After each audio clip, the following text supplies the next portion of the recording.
अइली सातो बहिना आज हे आहे रौरा घरे मैया अइली सातो बहिना आज हे आरे आरे भैर भैया रौरी बड़ी भाग हे आहे रौरा घरे मैया अइली सातो बहिना आज हे आहे रौरा घरे मैया अइली सातो बहिना आज हे। प्रेम से बोली शेरावाली मैया की।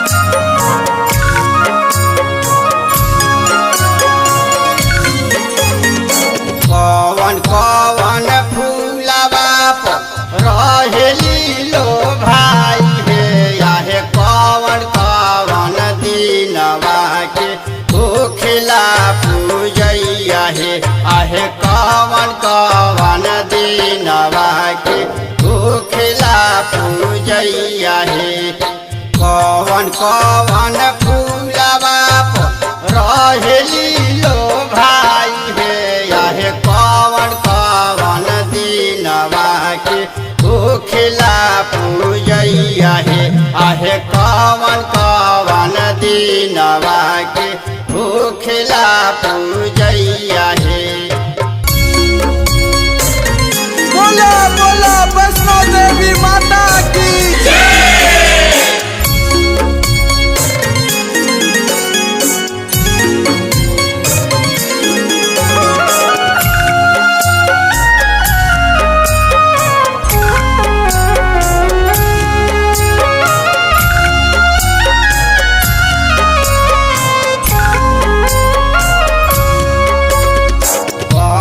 गछिया मैया मोरी झिलुआ लगाई है आहे कवन सवरिया पर पोखिया सवार है आहे कवन सवरिया पर पोखिले सवार है आहे कवन कवन गछिया मैया झिलुआ लगाई है आहे कवन सवारिया पर पोखिले सवार है आहे कवन सवारिया पर पोखिले सवार है। बोला बोला शीतला मैया की।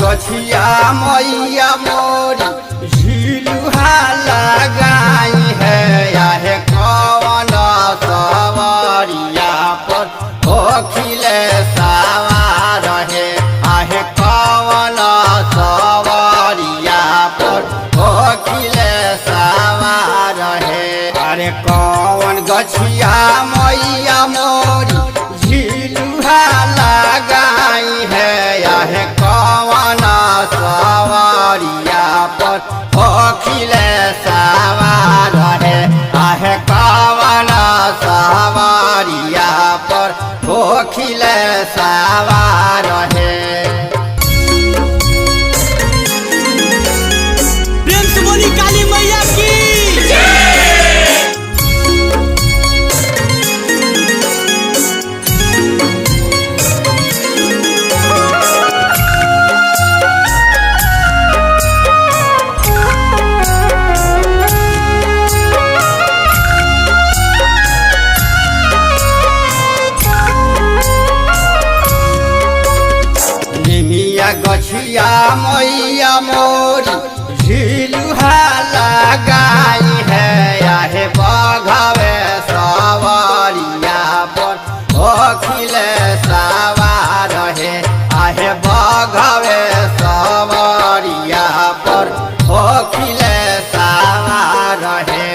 अरे निमिया गछिया मैया मोरी झिलुहा लगाई है आहे बघवे सवारिया पर ओखिले सवार है आहे बघवे सवारिया पर ओखिले सवार है।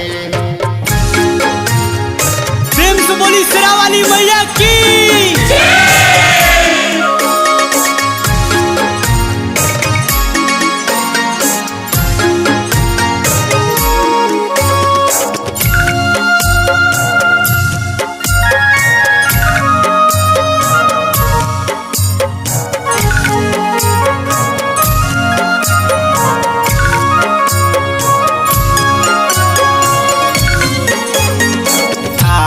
सुंदर पदुम गिरल माई के दुआरी है आहे अमराया के लगा के माई के रिझाई है आहे अमराया के लगा के माई के रिझाई है।